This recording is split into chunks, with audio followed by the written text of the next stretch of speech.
Hi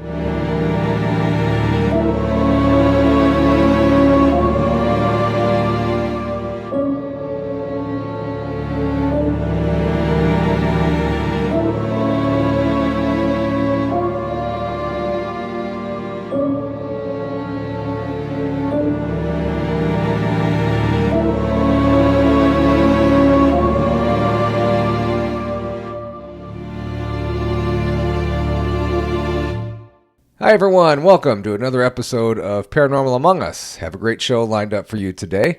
I will be talking with medium Michael Christopher.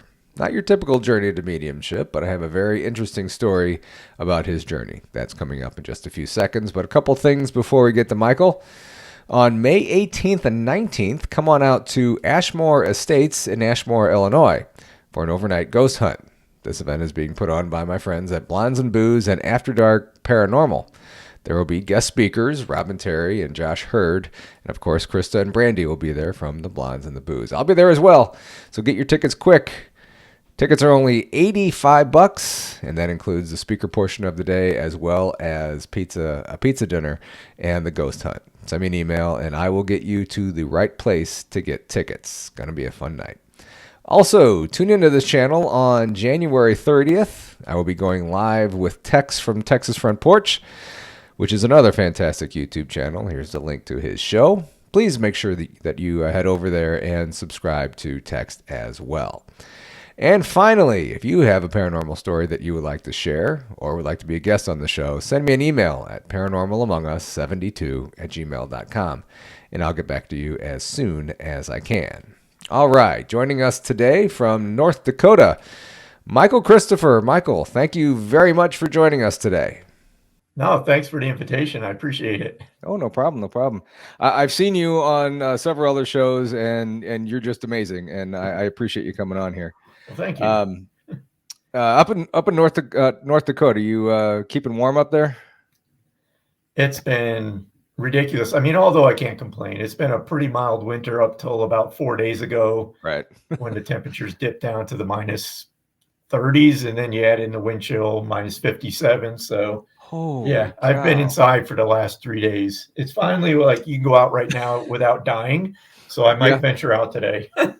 Yeah, it's been below zero or right around zero for the last couple of days here in St. Louis. And today I just walked out the mailbox and it was 8 degrees, and I'm feeling like, oh, I know. It's going to be 30, I think, by the end of next week. It's going to feel like spring. You're wearing shorts and everything. Oh, yeah.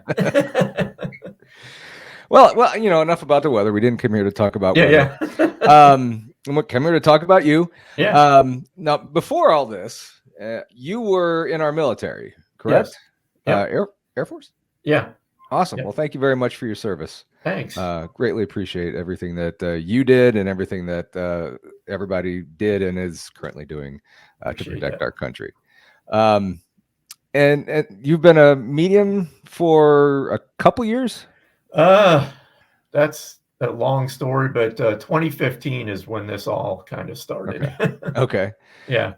Did you know you had the medium powers beforehand, or? No, I don't think it was anything I was even thinking about. Mm-hmm. Although again, it just blends. If I look back now over the years, I can see a definite like path forward of where this brought me to where I am now. But back then, before 2015, no, not at all. Really? Yeah. What made you decide to get into mediumship? Oh, I can tell you without a doubt, it wasn't something I decided to do. Yeah. More or less. It's just one of those things that life circumstances over a period of probably 20 years kind of led me here. And I can go into that. I don't know how much time you have. I can condense my story, but it's all kind of integrated until to where I am now. Right. And it's chopped up in pieces here and there, but I don't know. Do you want me to go into it? Sure. So yeah. If you have time. Like you said, I was in the military. I served 20 years from 89 to 2009. And I try to go back and keep the story linear so it kind of makes sense. So I'll just start I'll start back in 97. So my mother remarried around the time that I was married. So that would be, that would have been 19, or I'm sorry, yeah, 91. So I gained two new stepbrothers at that point. And both my brothers were born with cystic fibrosis, which is a disease that you're born with that you don't have it's not a long life expectancy with that illness. So again, I'm going to condense this. But Jason, my brother Jason, was on a transplant list in 97 and unfortunately became too ill before the surgery. So they had to take him off the list. He ended up passing at 26 in 97. And that was the first significant loss of a peer. I'd lost my grandparents or a couple of them by then, but when someone's 26 compared to somebody that, I'm sorry, when you get to that age, right, exactly, you're going to pass eventually. So that hit me hard, and that kind of sent me searching a little bit to what's out there. Mm-hmm. But it was the event in 2000 that really shook my world. So out of nowhere, I went to get a flight physical because I wanted to start flying planes. Now, at that point, I was about halfway through my Air Force career, so about 10 years in. Went in, not expecting anything, came out with this something they caught there in a physical that I needed to get checked, which was a problem with my kidneys. Long story there. I did go for testing, ended up getting diagnosed with a kidney disease that was already fairly progressed, although I had hardly any symptoms that I could recognize or feel. And right there, they told me that it's more or less probably going to fail at some point. Right. So that was like very significant. So, when you're faced with your mortality, it kind of does send you searching for what's going to happen. What happens if I don't make it? What's next? Right. And it was weird because at that time I saw John Edward on TV for the first time, which I don't know if people know him, but he's a famous medium. He did have a television show that started in 2000. Mm-hmm. Started watching the show and I was just captivated by, that, which led me to read, oh my God, I don't know how many books over the years, but anyway. Yeah. So just in that, finding him and kind of giving me that perspective that maybe there's more afterwards brought me a lot of comfort. Mm-hmm. So 2001, my brother Danny went through a double lung transplant as a result of the cystic fibrosis, and everything went fine. 2005, his lungs rejected. Usually they don't do a second. Mm-hmm. He ended up getting a second one. So I'll just advance to 2009. I retired from the Air Force. A year later, my kidneys retired. I had to start dialysis. I had to look for a kidney. It was odd, but when that happened, I didn't want to live. It was just the weirdest thing. And again, I'm condensing this. Yeah. But to me, at that point, it was easier just to go rather than to wait. And I just, again, it was just the mental battle was the hardest part for me. But a couple of days later, I had a change of mind. I was like, no, I'll give it a year, see what happens. Mm-hmm. But and you were married at the time, correct? Oh yeah. Yep, married, one daughter. So, I went through the dialysis. Actually, again, my other brother was going to be my donor. We had surgery set up for September of 2010. 2 weeks before the surgery, he got a staph infection, which turned MRSA, and which then put him ineligible for donation. Yeah. A few weeks later, a friend of mine that was still in the Air Force reached out. Again, long story short, he wanted to donate. Ended up happening December 2010. I had a transplant. So shortly after that, 2012, Danny ended up passing away, my other brother, from cancer, lymphoma cancer in his lungs. And again, I'm shortening this, but 2015 advanced to that year. This is what really turned everything around. I was at work. My mom called, said, hey, your sister was stabbed. I was like, what? Again, long story, but she ended up getting attacked she was a barber. She was in her shop alone on a Friday afternoon, middle of the day. Someone snuck in to rob the store, ended up stabbing her. 2 days later, she passed away from that. And that was kind of like the pivotal thing, because a couple months later is when I had my very first experience with what I consider the paranormal. Mm-hmm. Um, it was like I said, a couple months afterwards, I got up to go to work. I was in the kitchen by myself, and I had this sensation like somebody just walked in the room. And I turned around, nobody was there. I was like, that's weird. Mm-hmm. Go back to doing what I was doing. And I feel that sensation again. But this time, along with that sensation, in my mind, I see my sister standing behind me. And I was just like, what the hell's going on? Wow. And in my mind, I see her walk up behind me, and she kind of puts her arms around me, puts her head on my shoulder. So I'm seeing this in my mind as I'm just feeling the energy of it. And it freaked me out because I was like, I just thought I was losing my marbles. Right. And probably 30 seconds or so later, it kind of dissipated. Wow. And that was like just crazy. Wow. Wow. That's an incredible story. I mean, that, everything that happened to you and your family and everything and all that. But it's really, really interesting to me how one thing you saw, that other medium, and that, would you say that kind of turned everything around or started the process? If I look back now, I can definitely see a path that I was not expecting. When things like that are happening in the moment, you don't think anything of it. Right. At least I didn't. I didn't think, wow, Mm-hmm. this is something I want to do. That Mm-hmm. thought never crossed my mind. It was just something that fascinated me.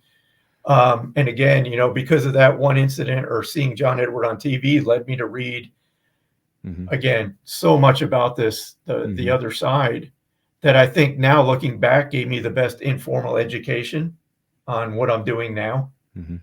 You know, And it was planted in the back of your mind, maybe subconsciously or whatever, and it took a while maybe for it to come up, and that's very interesting, and hopefully that your sister was maybe was pushing you into it, and that's an incredible story. And if somebody else out there is going through something similar to this,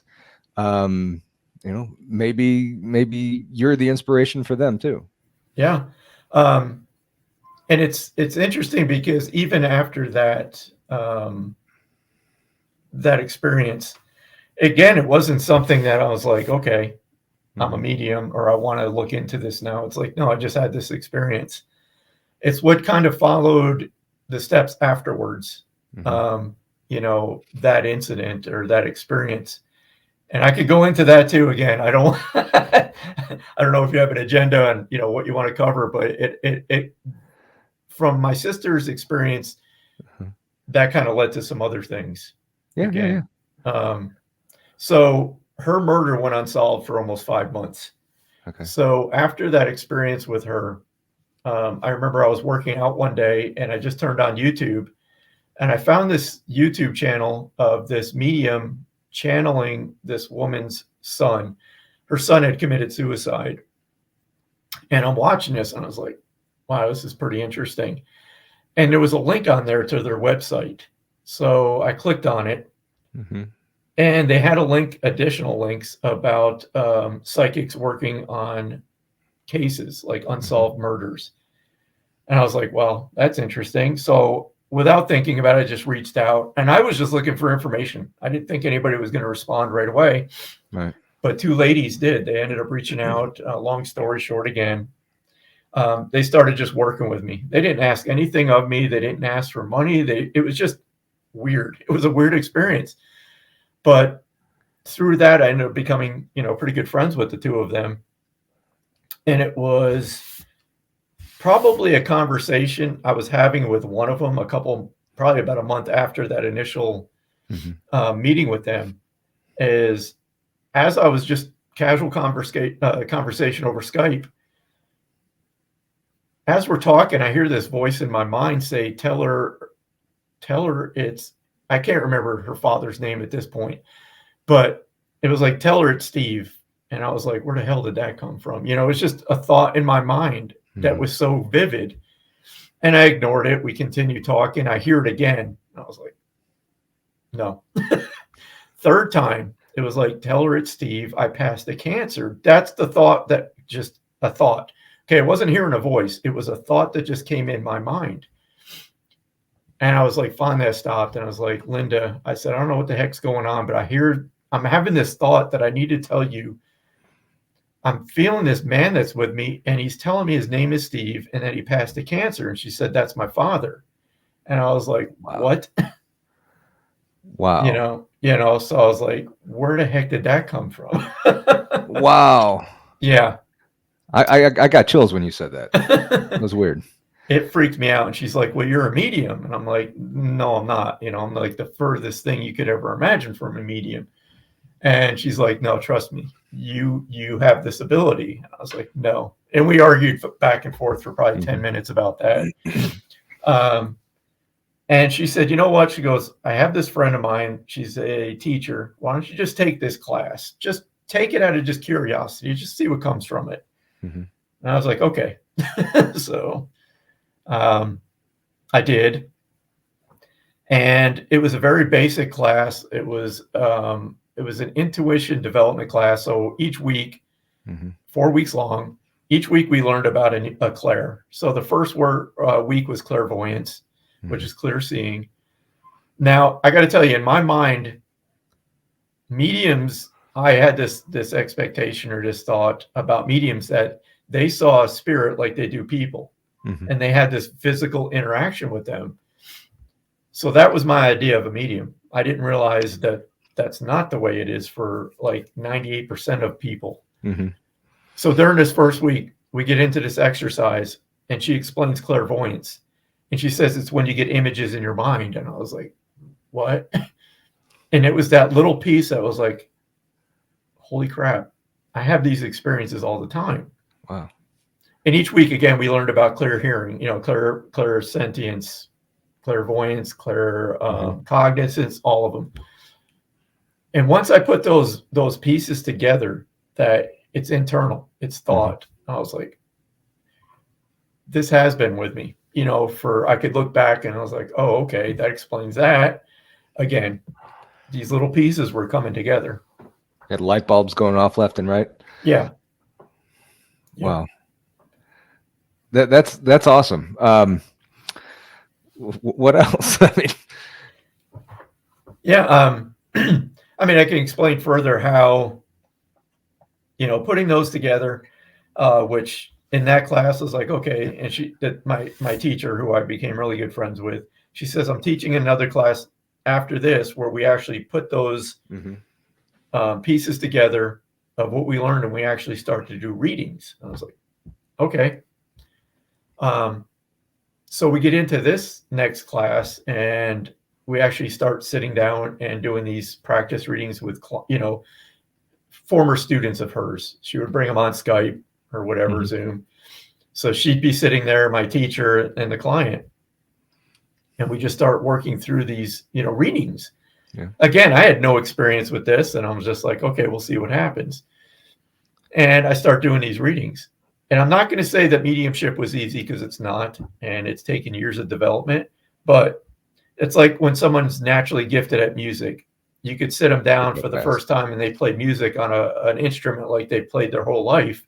Some people are just gifted in that way towards music, sports, whatever.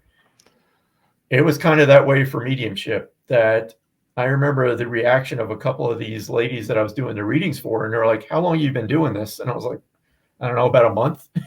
And they're like, I could just see the expression on their face that, they had been doing it for years, and they were like, I would never know that you just started. Wow. Yeah. Did you do any more with cold cases or anything? No. That was them, that was their work. And they helped me out. But as far as being an interest in that, I don't. That's like with everything, in life, there's specialized fields. Right. Same thing with mediumship. I think people just think medium, that you have all these abilities or capabilities, and it's like, no, there's cold cases, there's, hauntings, there's investigations, You know, Mm-hmm.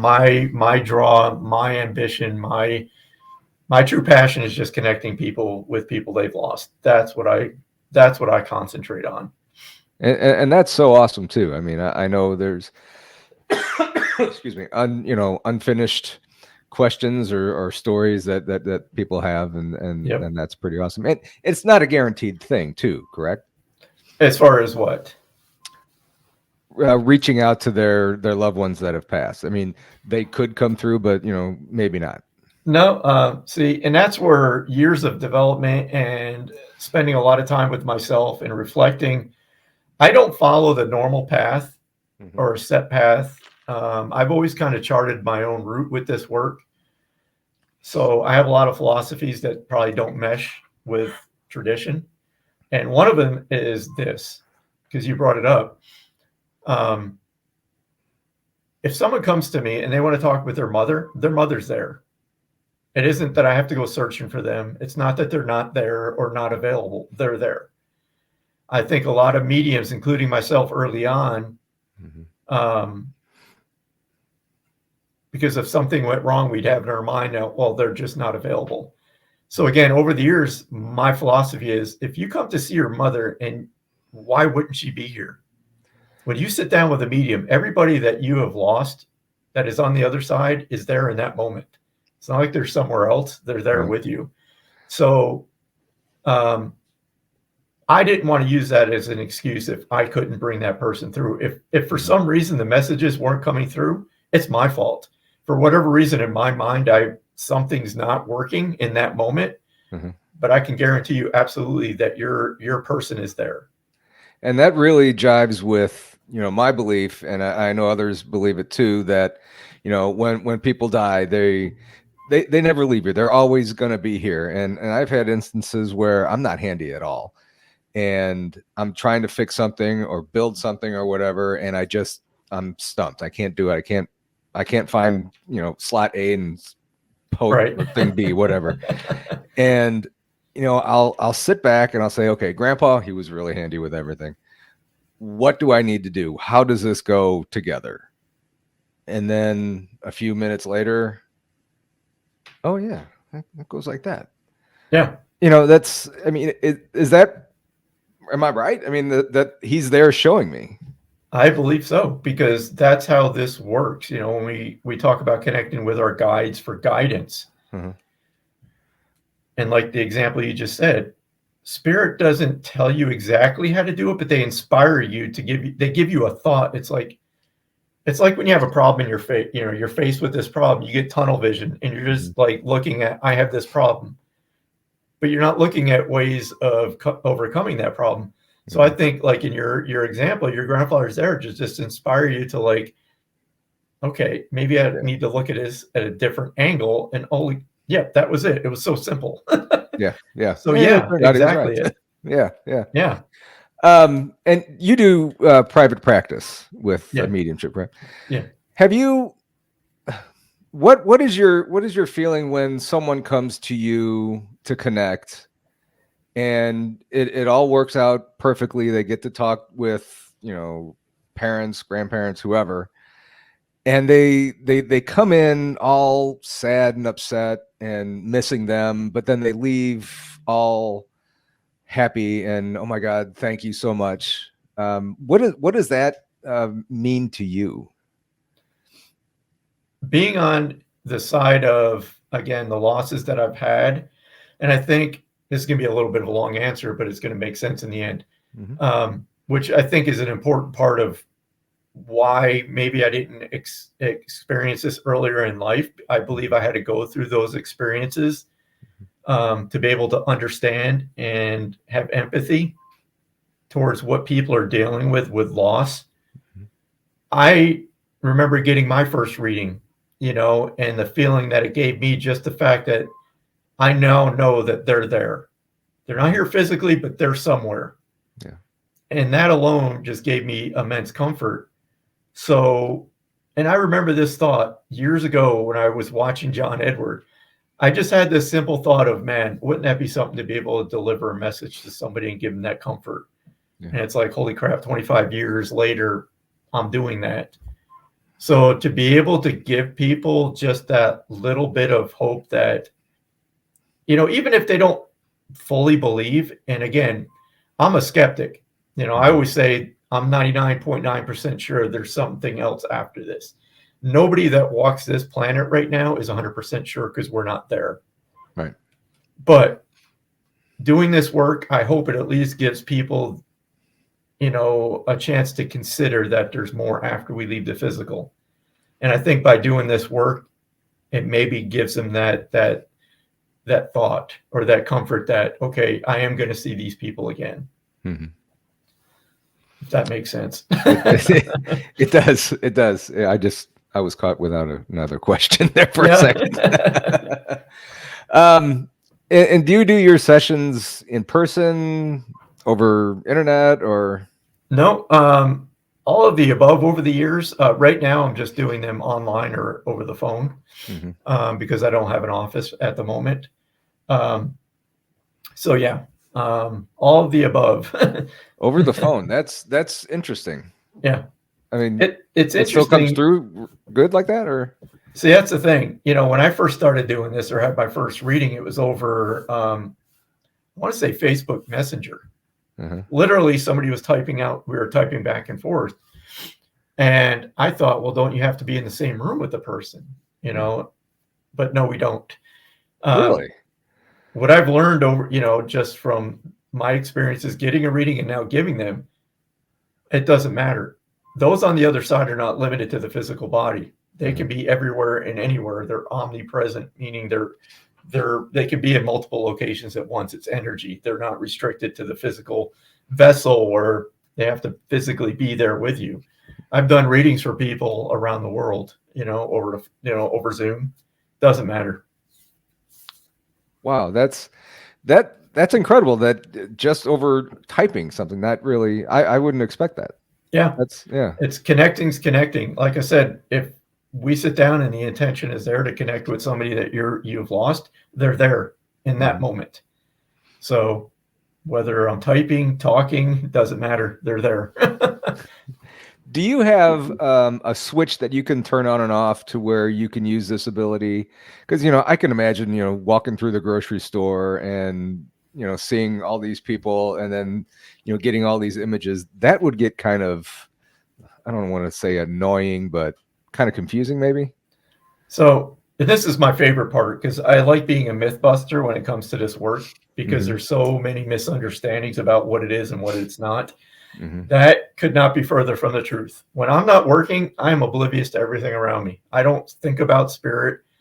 And this is a discipline. This is, something I've practiced over the years and learned very early on that there's a time and a place for this. When I'm sitting down to work, that's my intention. I'm all for it. I'm in, but when I'm not sitting here doing readings, I don't think about this stuff. And spirit, they're not, it's a world of intelligence, right? It's not because, once we lose the physical body, we're still us. Right. So it's not like they don't understand that I am not doing that right now. I'm doing this. I'm going about my normal day. I can only count maybe one or two times where I've experienced something when I wasn't actively doing a session. And it was actually very interesting because it was early on and it actually was something that it blew my mind, but it actually probably saved people's lives. Wow. It was crazy. And I mean, I can share it. It's really quick. Yeah, So I was an air traffic controller. That's what I did in the military. And then that's what I did up until this April of 23. So 34 years. So naturally, that's not an environment where you want anybody distracting you. And I had done a public demonstration of mediumship. That's where I just do these group readings for people. Right. And one of the ladies was a restaurant owner in town. And she come up to me after the event. She said, "Hey, I'm having these weird experiences at work. And would you mind just coming to take a look?" And I said, "Well, I don't do that kind of work, but I'm interested just to see what happens." We set up a time after my late shift. It was actually just right across the street from the airport. So I was going to meet her afterwards. So during my shift, I can remember sitting there, in between a quiet period, and I felt this fatherly figure with me, a grandfather, and I kind of just pushed it away. He comes back again, and he was trying to say something, but I was like, no, this is not the place. Mm-hmm. Third time, he's like, you need to tell her about the gas leak. And I was like, what the, I was like, what?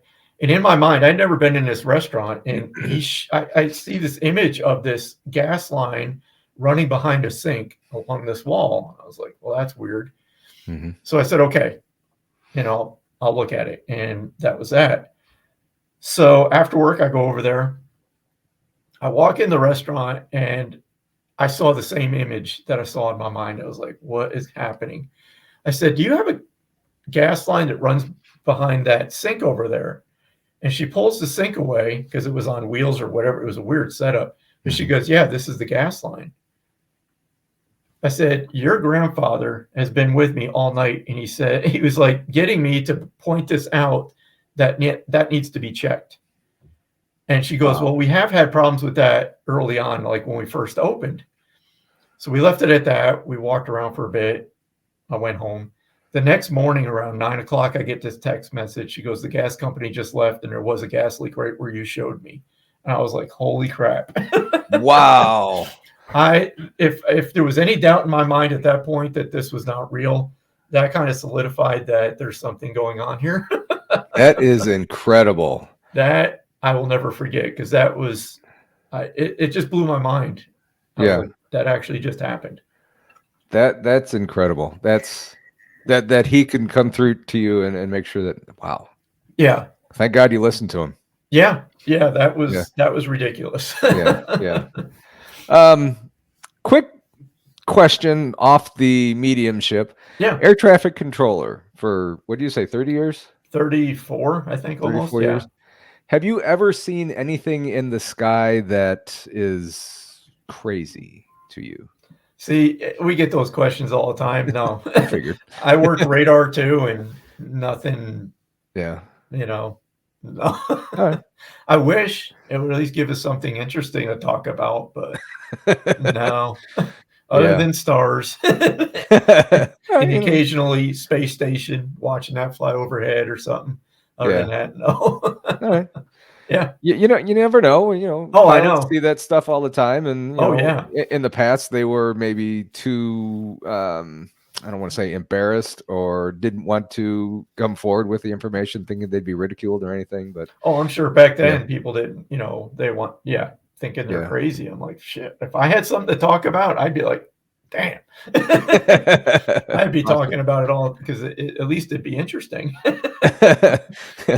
Yeah, I more interesting than you're clear to land on runway, whatever. And I can see that. Yeah. But all right, Michael, I really appreciate you taking the time. This has been great. You do great work. I've seen you, like I said before, I've seen you on other things, and you do great work, and you're a very interesting person. And I thank you so much for taking the time to come on here and chat with us today. Oh yeah, my pleasure. Again, it was, thank you for inviting me. I appreciate it. All right, no problem. All right, we will be right back, guys. And if you're interested in hearing more from Michael, a reading perhaps, here's his website, michaelchristophermedium.com. We'll also have it over in the show notes after the show. Very interesting story. Hope you enjoyed it. My thanks to Michael for coming on here today and sharing his story. And thank you all for watching today. Remember, please make sure that you are subscribed here so you don't miss any of the new live episodes that are going to be coming out in the near future. Hope everyone stays safe out there, and I will see you on the next episode of Paranormal Among Us.